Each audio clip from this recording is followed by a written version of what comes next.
Hello to everyone from around the world who has tuned in.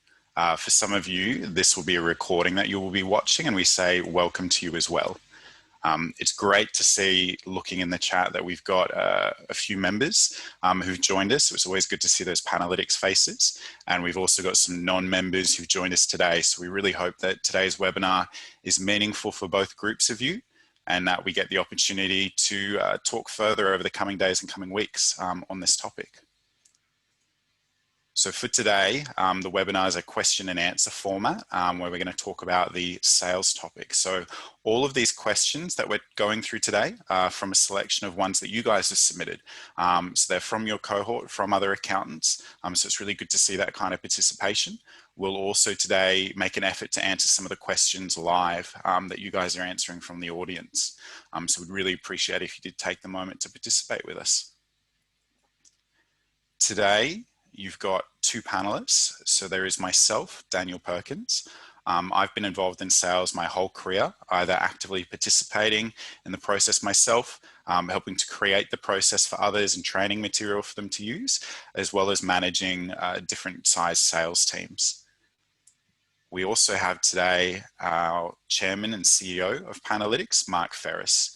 So he's had quite a wide-ranging career in entrepreneurship, business development, consulting, and a lot of work with some quite important businesses. So it'll be very valuable to have his insights today. Now, you will also see, as part of your webinar control panel, the ability to answer or ask questions and make comments. So we'd really encourage you guys to go doing that today. It'd be great to be able to have some good questions asked, which we can go answering as part of the webinar. And to any of you that go making comments or questions, we'll try and make an effort to get to them afterwards and get back in touch with you. So really be good to kind of see that participation from you.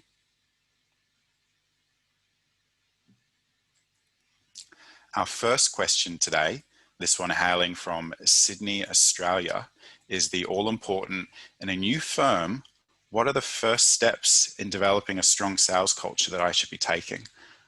So reflecting just quickly, I would definitely say clear goals are important. It's really important that you know exactly what it is you are trying to achieve and how you can communicate that to your team. Mark, you've been involved with quite a few businesses, both at an early stage and ones that you've built and run yourself. Can you elaborate a bit more on that for me and the audience? Thanks, Dan, and thanks for getting us started here. And I echo your warm welcome to everyone. I can see people have signed in from West Coast of the United States, East Coast. It's rather late for you there, and we have folks from across Australia. So warm welcome to Panalitix members and guests. So yes, this is interesting. In a new firm, what are the first steps in developing a strong sales culture? You know, and I'm wondering, a new firm provides all these opportunities, isn't it? It's kind of like a blank sheet of paper. We can start doing things in the way we want to. But here we're talking about a sales culture. And I think goal setting is really important. I'm reminded of a firm we're working with right now in Sweden. And this gentleman was a former Ernst & Young accountant who's gone on his own. And wow, he is really ambitious. He's thinking, I'm going to grow this thing to rival Ernst & Young in Sweden. And that's very ambitious. So what do you think about his sales culture? It's obviously going to be aggressive. He needs to bring on a lot of business clients quickly. And that's going to be part of the culture. And I'm also thinking of a firm that is up here in Queensland, and they're basically retirees, and they want to finish their career in a small country practice around the Gold Coast. And their ambitions are completely different, and therefore their goals are completely different. Now, I mentioned those two kind of extreme examples because the sales cultures they will build in their firms are going to be completely different, but it comes from having absolute clarity on where they want to take the firm. So if I were to pick one thing, Dan, it would be that. It would be absolute clarity on goal setting. Yeah, and I think making sure that you've got the ability to measure things and break things down are very important to continue that sales culture. It's one thing to say that you've got a goal of $500,000, $5 million annual turnover, but how you break that down into something that everyone in the team can contribute to is going to be very important. Now, as part of these questions today, you'll see that we'll also have a couple of dot points come up when we switch to the next question. These will be included as part of the follow-on document that we send through to you guys, but these are just a couple of key points that we think are really important to with this question, and will help you get an understanding of what to go doing. Our second question is, how can we succeed in sales in a firm scared to sell, where sales is a bad word? So this coming from Spain, so someone from over there, hopefully they've been able to attend today. I definitely think it's a bit of a complex one. The first thing is to understand what happened. How did you get to the current point where the firm is scared, or even where sales is kind of treated as a bad word? There's a lot of, I guess, psychology behind sales and what makes people like it or dislike it. Mark, what are your thoughts on kind of where they should go? What should be their first steps? Well, the first thought that comes to mind, thinking of my Spanish friends and acquaintances, is that they don't scare very easily. They're quite bold. And if you've watched Barcelona play soccer, you might share that view. But on a serious note, I think a lot of people are scared of sales, actually, because, you know, sales is to a large extent about rejection and failure. That doesn't sound very appealing, does it? It's like, you know, I've had modest success in sales in my career, but I've probably failed 10 times for every time I've succeeded once. And so there's a huge amount of rejection that occurs in sales. And if you're not ready or equipped for that, then this is going to be a big, scary world, the world of sales. So how do we deal with that? Well, I think we turn it on its head. And we say that that's just part of the puzzle, but we have great self-belief in what it is that we can do for people. And I think of accountants, it's quite frustrating because they can do such a lot with all the data they have. They can improve businesses. They can help people save money. They can help people grow their businesses. They can help people value their businesses and generate wealth for themselves. They can reduce risk, all these major, major things. And if we have that belief and self-confidence, then we're not afraid of the rejection. We're not going to win every battle. We're not going to sell everything we go out to sell. But if we have the belief in what it is we offer, it's going to be an easier road. So those are some thoughts. Yeah, it's definitely about kind of changing those reward paths and how you approach sales. For a lot of people, sales is about getting that end sale. But if you can reward and recognize positive actions and habits that are going to build towards that, even if you've got someone who, and I've run into this, who's newer on the team, they might be a bit intimidated by those that are on the team who might be kind of just achieving things and like, how do I get there? Or recognize their positive steps towards that and those habits that they are building versus just that kind of end outcome. And that's what's going to give them the confidence and start building that culture and make them feel that they can approach it and that sales isn't a bad word, something that should be avoided.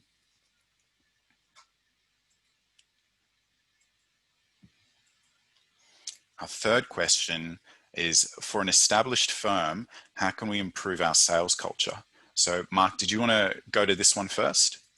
Yeah, sure.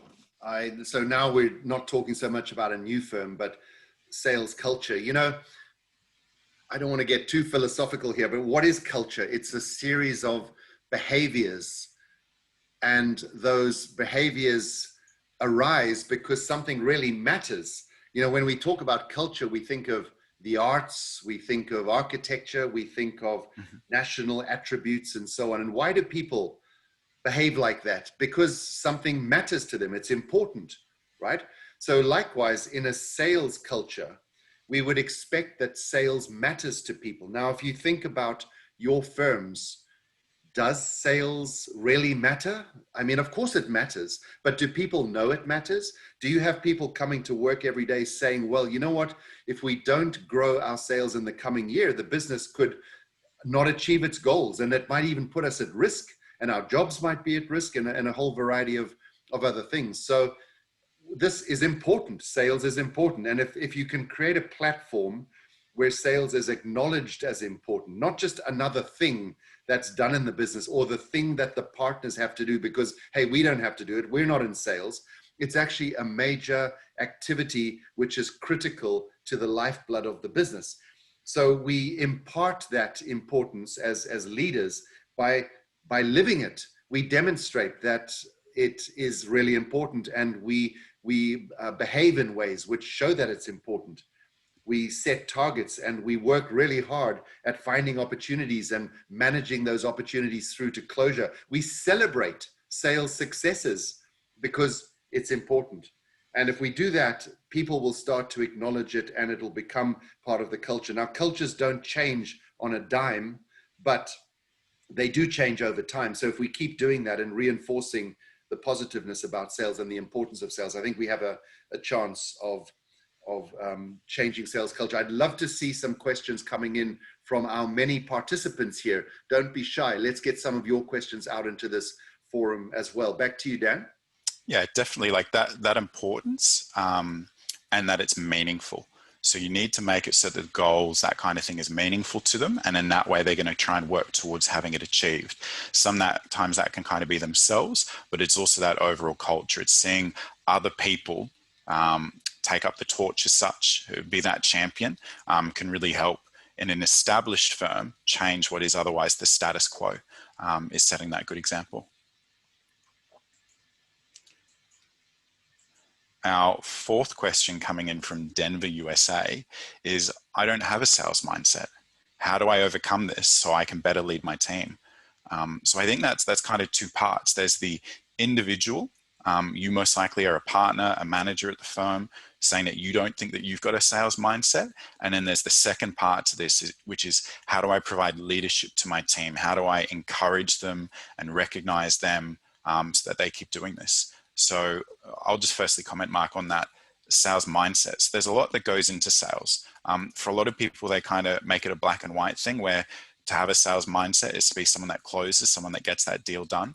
But there's a lot more that kind of comes into it. There's the identification of it, understanding what their needs are, putting together the offer, taking that back to them, negotiation. There's a lot of parts that come into it. So for you to say that you don't have a sales mindset, I'd kind of challenge, because I bet there's parts of that you do really well, and you'd probably be the best person at the firm.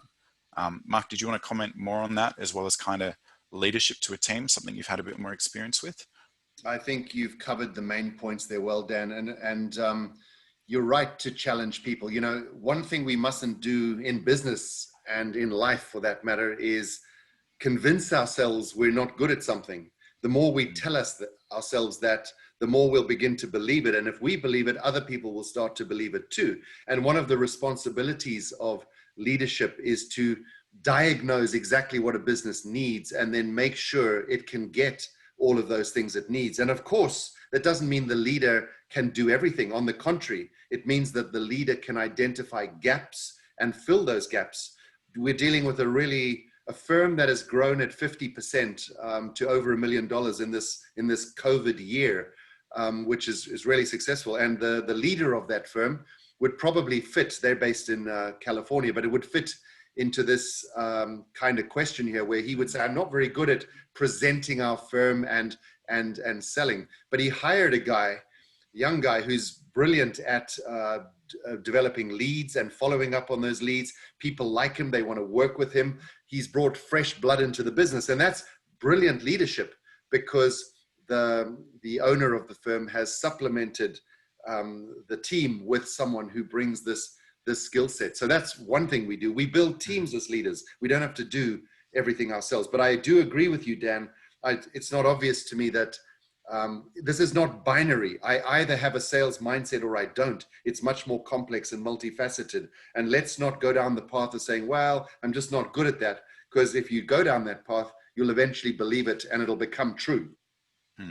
Yeah, definitely. You don't want to go boxing yourself in, which is sometimes what you guys seeing happening, is people box themselves in and say, this isn't something I can do. And it really affects, particularly if you're a leader in that team, really affects how the overall team associates and thinks about it. So that's always an important part.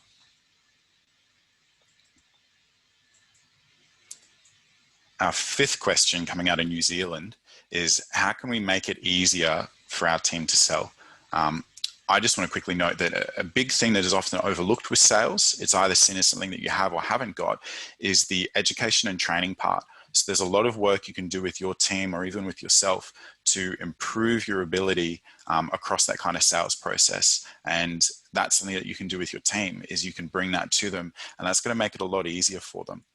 Another aspect is that they understand your products, and you've got pretty clear products and the value that they bring to your clients. Because if they've got that, it's going to be a lot easier for them to present it to those clients versus it kind of being a muddled experience where they're not too sure what should I presenting, what is it actually doing for them, and that makes it something that they're then, even if they're good at it, they might want to avoid.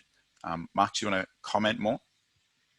I think you're right there, Dan. I think clarity on product, what exactly do we sell, how does it benefit clients, how is it priced, how long does it take to deliver, what is it, why do we offer it, that kind of clarity. If you can put every team member in a room and ask them those questions and they give you the identical answer, you're beginning to get clarity on product. But I also think process is really important, because as people, we like to do things which we understand and which are relatively easy to follow. As soon as things get a bit difficult, we kind of go away from them, especially when we've got another busy job to do. So I'll give you two examples of processes in sales that I think accountants often don't do very well, and they make people disinterested in sales. The first is proposal generation. And I was with a firm, a New South Wales based firm, a week or two ago, and they said very honestly, look, we lose deals because we go and meet a client and they tell us all about these needs and they want to engage us for something, but then we've got to go back and create a proposal. We've got these Word documents and PDFs floating around the office that we used 2 years ago. We try to update them, but they're not properly archived. And then we want to show the client that we have actually understood their unique needs, but that requires us to write stuff. And then we get busy in our day-to-day job, and then we delay the proposal. We may need some input from another partner because there's a technical aspect. And suddenly a week, 2 weeks, 3 weeks has gone by and we haven't generated the proposal. And it's because of a lack of system and a lack of process around that. So this is one particular process that I think accountants can neglect to the detriment of their sales. The other one is opportunity management. You know, if this were not a webinar for accountants, if we were in pretty much any other industry, particularly either products or services, every business would have a weekly, at least, sales meeting. They would have a sales pipeline, and they would have an opportunity management discussion where they not only talk about the status of those opportunities, how much money is in the sales pipeline, when these deals are going to close, who's responsible for them, what actions we have to take next, why are we selling this product versus that product to this client versus that client. They would analyze, they would talk about it, and it would become very much a part of their day-to-day activities, because it's really important. How many accounting firms do that? It can be a little bit of an afterthought. And so if that process is neglected, then your team maybe doesn't take things as seriously as they might, but they also don't really know what to do next. The value of those meetings is to teach people what they can do, because if they become accustomed to the sales process, they will engage in it much more readily. But if it's a bit blurry and confused, they'll default to that idea, well, I'm really an accountant, I'm not a salesperson, so I shouldn't be doing that anyway. Yeah. And that's exactly the outcome we don't want to allow to happen. Please send in your questions, guys. I'm waiting for brilliant questions. I can see some super talented people on the call here who are good at sales, and we want to learn from you as much as we want to share our insights. So let's hear from you. Thanks, Dan. Back to you. Yeah, definitely the collaborative aspect can really help when you've got someone who's able to share what they've done, be it positive, negative, what the results were. It helps everyone kind of work together. And that's what's great about sales meetings, is it brings through that collaboration and accountability on the sales process of saying who is meant to do something, what those kind of next steps are. It really removes the possibility of it kind of falling off the wayside, which is something that you can see. If someone has some important work that they want to do and they don't want to do it, then they'll find something else that they can say is important so that they can go do that instead. But if it's really clear who should be doing something, when that should be being done, what the next steps are, I think it will make it easier for your team, because it brings that clarity. They know what happens next and who does it.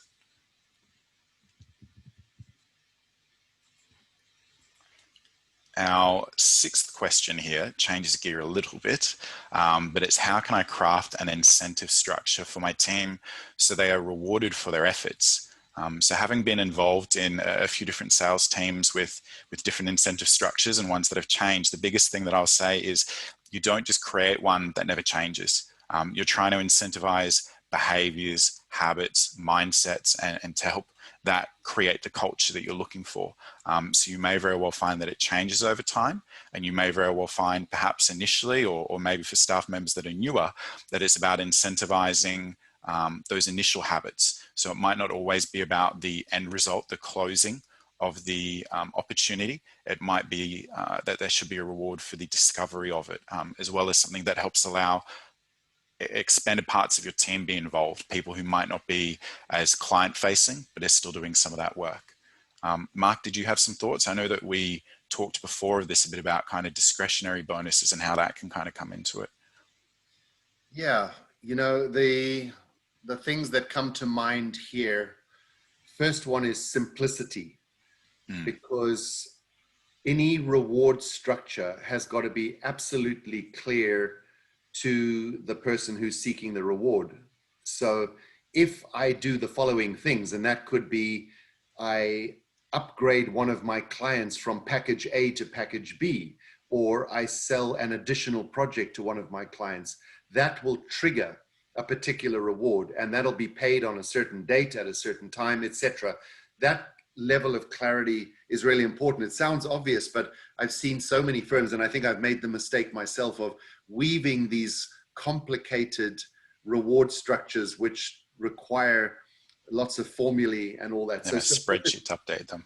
Yeah, exactly. And likewise, it should be simple for the business, because I've also seen partners get together at the end of the year and say, okay, now what did we promise here, and how are we going to deliver on this? And they try to unravel the calculations, and things have changed, and the dynamics have changed. So simplicity is a really important thing. The second thing that comes to mind here as I read this question is financial rewards versus non-financial rewards. So it's not obvious that this is just about bonus structure and sticking some extra cash into someone's monthly paycheck. Of course, it can be about that. And you mentioned, Dan, the discretionary award, which is probably the most simple. That's the one where a manager thinks about this at the end of a period and says, okay, this person's really contributed a lot. We're going to give them some more cash, and they pick a number. Now, that can be good. It's really simple. Of course, it's less clear in the minds of the employee, but most employees are trusting of their employers, and they expect that the discretion will be exercised in an appropriate way. Of course, we can put metrics and contingencies in there. Like if you develop an extra $10,000 worth of business, you get $1,000 of that. And if you develop $20,000 of business, you get $2,500. So it's like a step function. There's all kinds of ways we can do this, ending in equity type programs, share option plans, stock appreciation right plans, and other things, and the promise of partnership, right? So there's a whole range of things. What I've found is that whilst many people say that it's about financial rewards, it's often about non-financial rewards as well.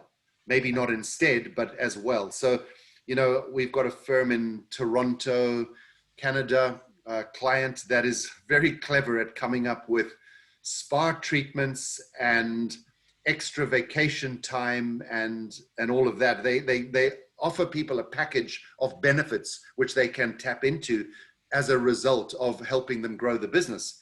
And that brings me to the third and final point on this, which is customization. You know, as small business owners, and I think most of us here are dealing with small businesses, which is up to 50 people, right? So it doesn't mean that small, but we have the opportunity to customize our reward packages for the individuals. If you've got people who are high performers, you might customize a package which really makes sense to them, because some people care greatly about spa treatments and some don't. So why not build a structure, a reward structure, which is really related to their particular needs, because you're going to get more out of them. Now, when we get to a business of a certain size, that becomes too hard, because we end up with 20 different rewards packages, and to administer it is way too hard. But we have this unique opportunity as small businesses. You couldn't do this in Ernst & Young or Price Waterhouse. There would be too many systems and processes to overcome, but we can do this in our smaller emerging businesses. So there's a few thoughts on that. Over to you, Dan. Yeah, definitely echo all of those, Mark. Very good points.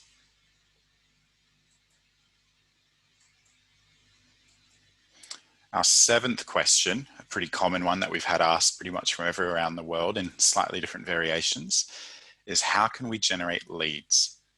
So it's a question that every business asks from every industry. And where I always like to start and kind of challenge is, I think the better question is not just where you get leads from, but who do you want to do business with? Who should these leads be? And think about what is important and motivates them, because that's what's going to create that connection, that spark, where then they do engage with you, or there is that opportunity to talk further. Mark, I know you've been involved in a lot of different industries with this. What are your thoughts on that, and kind of where you can find leads or generate them for accountants?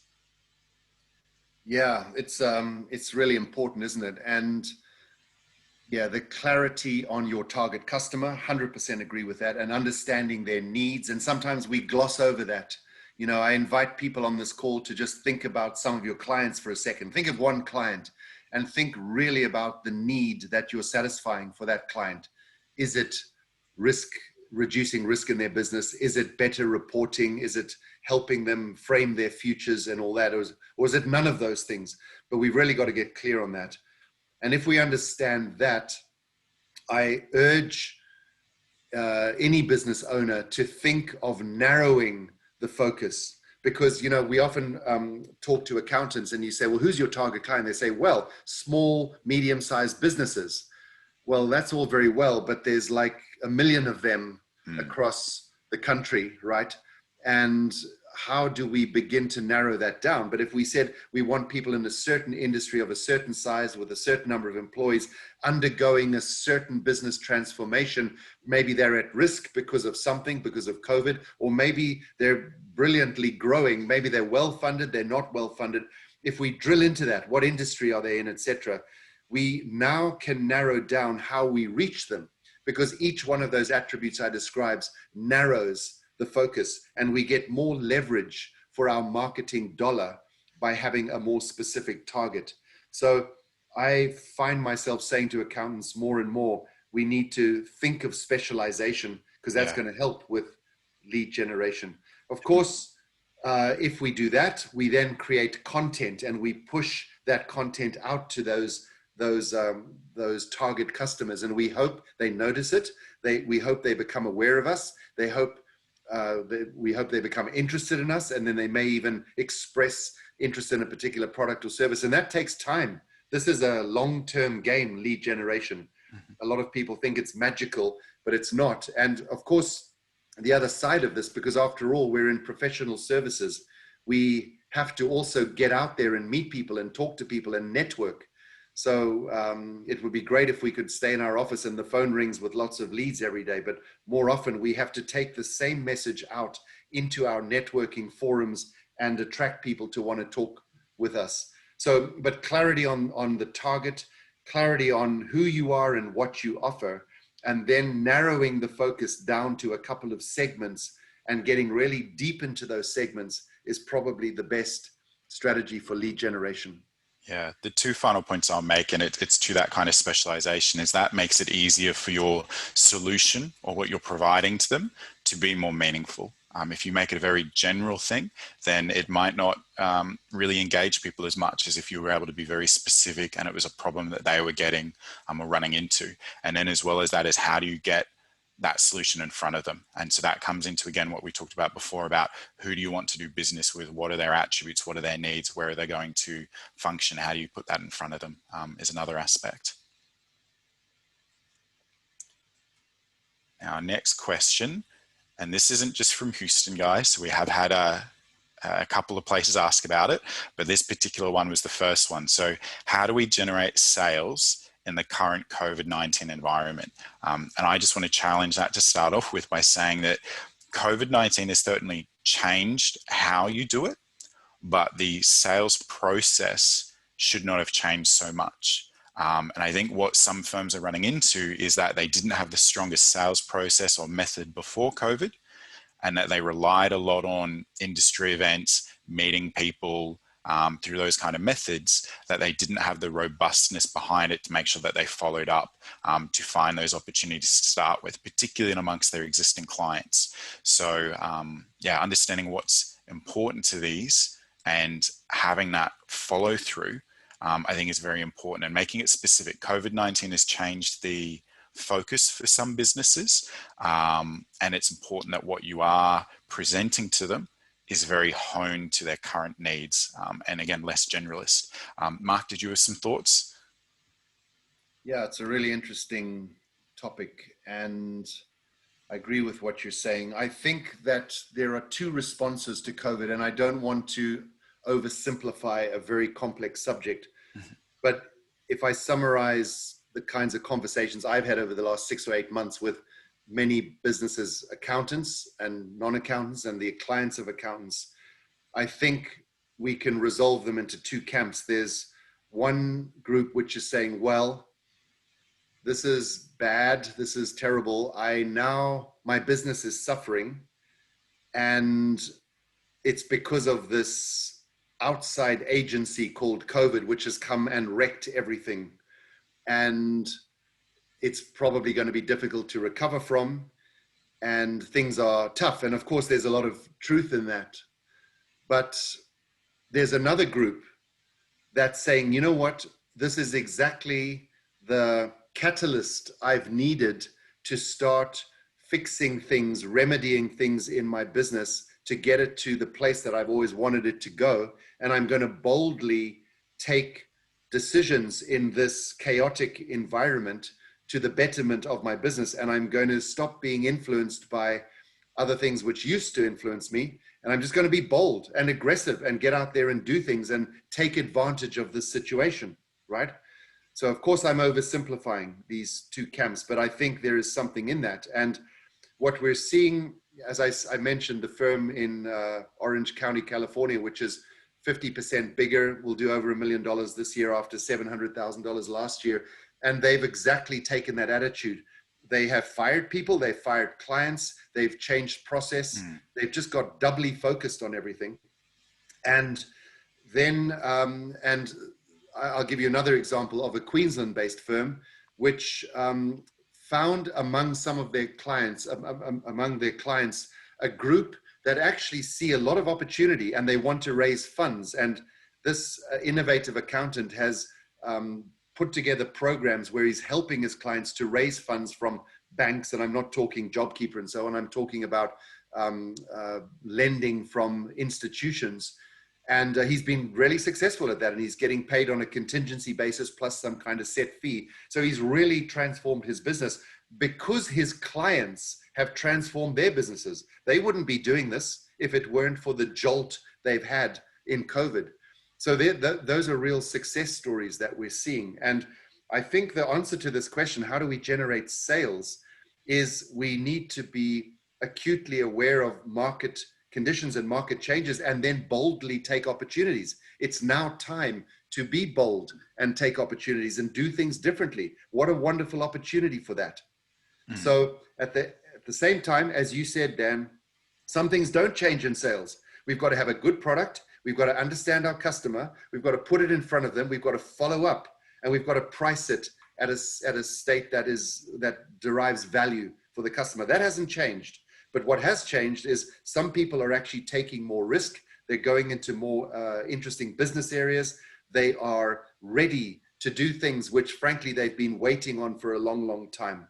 So I encourage accountants to take those opportunities in their businesses, but also as they serve their clients also. Yeah, that robustness, I think, is just as important. People are quite busy. Just because someone's busy doesn't mean they're not interested. So it's important to keep going with that one. Now, our 9th question out of Atlanta is, how do I generate leads through social media? So I think we touched a bit on this one with the just generating leads in general. I think where it's a little bit different on social media is sometimes there's the perspective that you need to be very generalized, But sometimes what you'll go getting is kind of what are these indirect leads, where people will see a story, a advertisement that might not be about their needs or their solutions, but where you're able to demonstrate a real understanding of another business, another situation, and demonstrate the solution that you've been able to give through that. That can still generate a lead from you. So don't feel that everything needs to be very broad and be able to apply to everyone. Sometimes that specific kind of case or example that you go referencing, it helps build trust, or the idea that, hey, these guys really know what they're doing. Look at how detailed that they got with this circumstance. Before we go to the next question, Mark, was there anything you wanted to add on social media lead generation? I don't think I'm an expert on this at all, but I will say that I'm thinking of a couple of clients who had a lot of success through LinkedIn campaigns this year. One is in Finland, and these are really high-tech guys who have understood everything about AdWords. They're also doing Google advertising as well. And they've had real success. And another firm in the US I can think of. However, in both cases, what strikes me is that they found the success of these campaigns was fairly transient. And what that means is they got a lot of really good leads for 30 days, 45 days, and then it completely dried up. And they weren't doing anything differently. They were still pushing out the same campaign, same message. But what they found is that the competition started to do things differently, and the whole landscape changed. So what I took out of that is, yes, there are ways to generate good outcomes from social media campaigns, but you need to be constantly tweaking and refining and redesigning. And sometimes you've got to start again with a whole new set of content and approaches. So that's at least been our recent experience in this area. Thanks, Mark.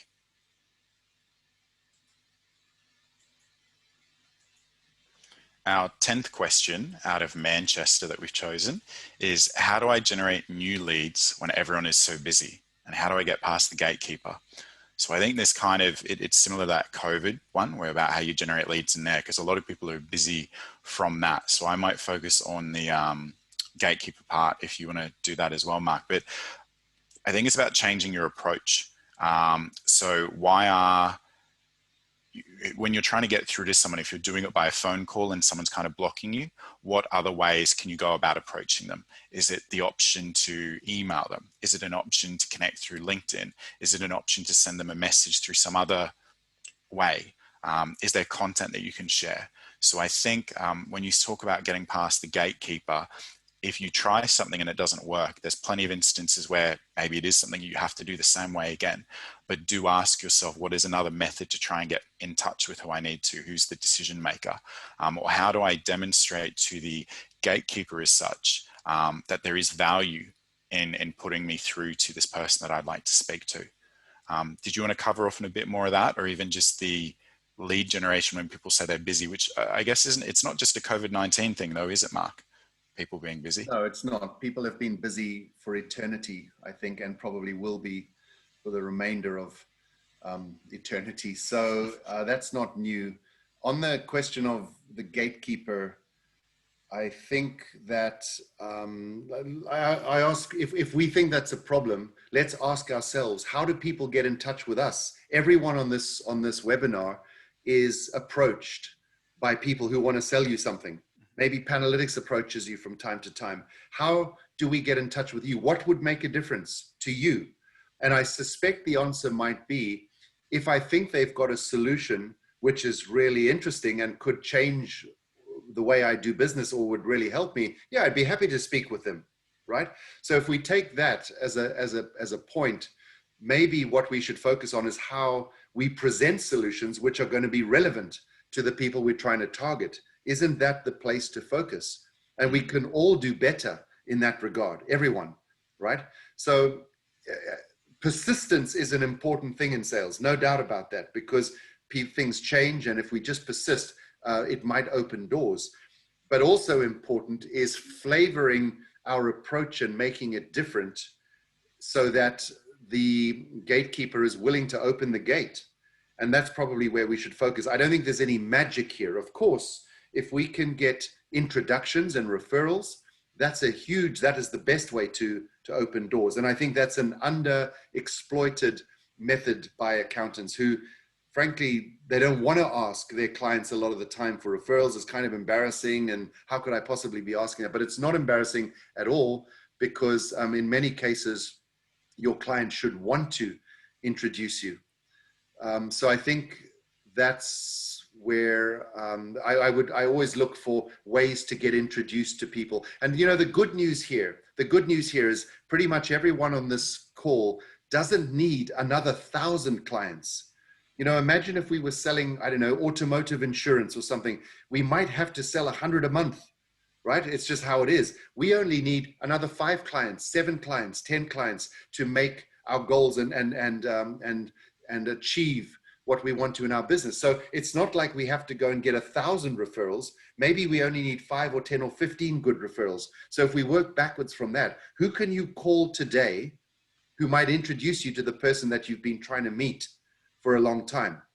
Who is it? I bet you there's someone. And if we did that today, we'd get an inch closer to that. If we did that once a day for the next 30 days, we'd probably be having a couple of meetings that we wouldn't otherwise be happening. Definitely. Good thoughts, Mark. Thanks for sharing. Now we come down to our last few questions. So question 11 is, how do we sell without coming across as a used car salesman? So Mark, I might let you make first comment on that. What are your thoughts there? Well, conviction and self-belief comes to mind. I mean, let's think about this used car salesman for a second. Where's this from? Leeds. Okay. So I've never bought a used car in Leeds, but I'm imagining this person who's in a highly competitive sales environment because there's another car dealership down the road, and he or she is competing on price. But there's also this kind of lingering feeling that maybe what's inside the car doesn't work as well as he or she is suggesting, and maybe the kilometers on the clock have been modified, and maybe those engine parts have been taken from another vehicle which is not of the same model, etc., etc. There's a sense that that's what's implied by this question, right? And if you think about that, certainly accountants are in an equally competitive market if they choose to be. If you want to sell 1997 Holdens, then that's a fairly unique market. If you're selling family cars to people, that's actually a very, very broad market. So this is the idea of specialization that we talked about before. Let's offer something which is quite unique. But certainly, for the most part, the accountants I've dealt with, they're not in any way misrepresenting their skills and offering something that they can't deliver on. In fact, they probably can be faulted at the other end of the scale, which is they're not confident enough to say about the amazing things they can do for clients, right? So this is not a problem we have. I think the belief that what we have could really make a difference is at the core of this question. And that's what we should work on as accountants, is believing that and then articulating it effectively. If we have that, we grow in confidence, and we're just telling people about the good stuff we have. It's not sales anymore. It's not sales. They have the needs. We've got good stuff, and eventually we'll be turning business away, because where there's a genuine need and we've got good stuff, there will always be supply and demand will match, and we'll have lots of sales opportunities. So that's kind of a long-winded approach to that question. But I do believe this conviction and commitment to what we have and the self-belief is a really important part of this. Yeah, I guess my 2 points to build on that is what I think I sometimes run into, and I guess it's a bit car salesman too, is that what I've observed is accountants will sometimes just throw everything at them and see what sticks. So they'll go through, it does this, it does that, it does a million things, and they just kind of hurl it all at the prospect, the client, and just try and see what sticks afterwards, what they are interested in. So I think an important part is understanding what their needs are, so you can articulate what they're getting. And if you're able to do that, you're going to be going through a lot less. It's not going to feel like you're adding in extra things and just going through it constantly. But it's a lot more meaningful and a targeted kind of conversation that you're having. And second to that is I often see a kind of a need to list out all the work that they're doing to, as you were saying, Mark, they don't necessarily have the conviction that what they're selling is going to be amazing, that it's going to get those results for them. And so sometimes it's about justifying the price by saying all the work that they're going to do. I'm going to do this, do that. My other person's going to do these things, and we're going to file that. Instead of kind of talking to the results, talking to those motivations that are really going to be what gets them interested.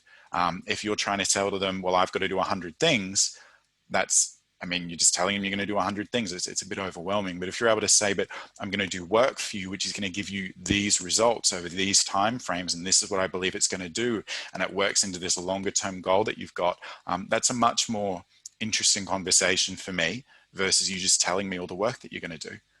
So they're kind of my final thoughts there. Yeah, good points. Right, our last question now, number 12, coming in from Perth, so west coast of Australia for those not as familiar, is how can we craft offers to clients? We often send proposals and they get rejected.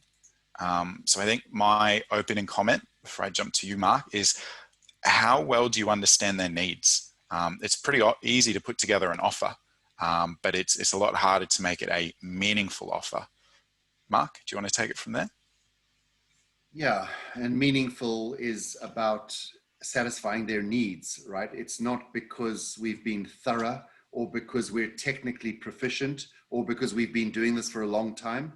That doesn't resonate with your target clients. What does resonate is that you're solving a problem for them. And the more complex the problem we're solving and the more differentiated, the better chance you have of getting their attention. If you're saying, hey, we'll do your tax and compliance accurately for a year, well, okay, that's fine. But frankly, there's a guy down the road who's saying exactly the same thing. Then you're competing on price, and you may well get rejected because someone will do it cheaper. But if we can talk about how you help to grow their business or save them money or value their business or help them grow strategically or minimize their risk or improve their lifestyle, how can you make their lives easier? That's what a lot of people will buy, is just an easier life. It's not all about growth and money and profit and all that. It's about help me to go home at 4 o'clock in the afternoon, not 7 o'clock like I am now. So these are the buttons which can be pressed with clients and which result in acceptance of proposals. I also think when you were talking earlier, Dan, something that came to mind is, and this is, maybe I'm going back to used cars for a second, but a long-term approach is really important. The wonderful thing about accountancy practices is that you could have clients for life, right? You could have clients for the lifetime of your business because they won't go anywhere if you serve them properly and if you want to keep them, of course. So if we take that long-term approach and not think about what I'm going to do for you tomorrow or next week or next month, but how would this relationship look 3 years from now? What could we be doing? How can we grow with you to better serve your firm, depending on what you want to accomplish? When does that come through in your proposals? When does that kind of point of difference come through? If it does, you probably have a sense, the client will have a sense that this is someone they want to work with in the long term, and they are embarking on a long-term relationship. So that's something else for you to think about. Yeah, definitely. Understanding them and having that come through in the proposal, and being mindful that if it's something that's complex or maybe you don't have that rapport with them, they're a newer potential client or prospect, how you demonstrate the results or how you prove them can be important. They've got to make sure that you're not a snake oil salesman. And so that might be something that you need to kind of include as part of your proposals. Case studies, a bit more of an example of how it's going to get that result for them instead of it just being in the bottle and it kind of just comes out as that result. So that's my final thoughts there. Now, as part of what we always do for our webinars is we always put together some kind of offers for you guys, things that we really think are going to make a difference in your business. So I'm just going to hand off to Mark now, and he can cover off on those a little bit for you. Yeah, thanks, Dan. So we have a couple of programs, and we're actively working with clients on this, not just across Australia, New Zealand, across North America, Europe as well. And a couple of packages here. One's called the Sales Booster, right? And in this program, it's a 90-day program. We like short, sharp, high energy programs as opposed to long lingering programs. So 90 days, access to some of our tools, including the sales pipeline, which helps you manage opportunities. But to properly set that up and give you the training on that is important. And then our participation in your sales meetings, because we find that are you even having sales meetings? Let's set them up and let us participate with you and try to drive the process and the focus that we think is important. And let's try this for 90 days. We think that the investment is modest at $250 a month, just to get some exposure to us and our tools. And you might work with us in the longer term. And out of this, you should get much improved processes in identifying sales opportunities, managing those through to closure, which includes proposal generation, properly pricing what it is that you're offering. And so we'd love to work with some firms. We have limited capacity on how many we can work with. We typically do this with 3 or 4 firms at a time in each of the regions we serve. So there could be 4 or 5 slots available in Australia and New Zealand at this time. So please type sales in the question box and we'll get you some more detailed information on that. Now, some of you are thinking further ahead, not just to a kind of quick fix in sales, but you're thinking of a foundational program which will take you into 2021. Why don't we double sales in 2021, or at least get a really interesting accomplishment for you there? So some things are similar. We have the dedicated account manager. Again, it's a finite program, 90 days, access to our tools, sales pipeline, the training, the setup of those tools, and again, our participation in your sales meetings. But in addition here, we have a diagnostic tool, which is basically proprietary to Panalitix and helps us understand some of the key features of your sales processes, your sales skills and experience, how you're using technology, how you articulate your products, your pricing, etc. It gives us really good diagnostic information on that, which leads us to be able to make really clear recommendations and help you implement those in your business. And we have resources in the Learning Hub which support that activity. This is a slightly higher investment, still modest in the context of what you might be getting out of this. If you can improve your sales processes, it could lead to a better sales outcome for you. And this is the basis for your success in the coming 12 months, right? Or at least through next year, whether it's identifying opportunities, processing those, proposal generation, pricing, accountability within your team. That's really important, because this is not just about a partner. It could be about an extended team and creating processes for all of them, prioritizing what you want to chase and what you don't want to chase, and then ensuring that you're articulating your products with absolute clarity. So we'd love to work with you on this. Type sales into the question box and we'll ensure that you get tailored information on these programs. But from my part, Dan, it's been a pleasure to be on your panel today and share a few thoughts. And we hope everyone's benefited. We'd love to hear your comments and feedback on anything that you've heard today, and certainly learn from you as well, because many of you are successful in this area of sales. And I look forward to seeing you on some of our future webinars. But at that point, I'll hand back to you, Dan. Thanks a lot. Thanks, Mark. So again, thanks to everyone for participating, and in particular for those who have been able to join us today or are going to be looking at the recording afterwards. Thank you very much for your questions.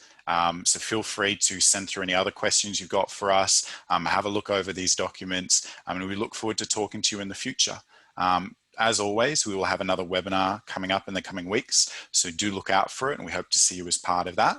And to close out, we will be launching a final poll just to capture your thoughts on how you felt this webinar went today, and whether you'd like to go sharing it with your friends and colleagues. So I'll leave that there. Thanks for everyone for joining us, and we look forward to seeing you next time and talking in the meantime. Bye.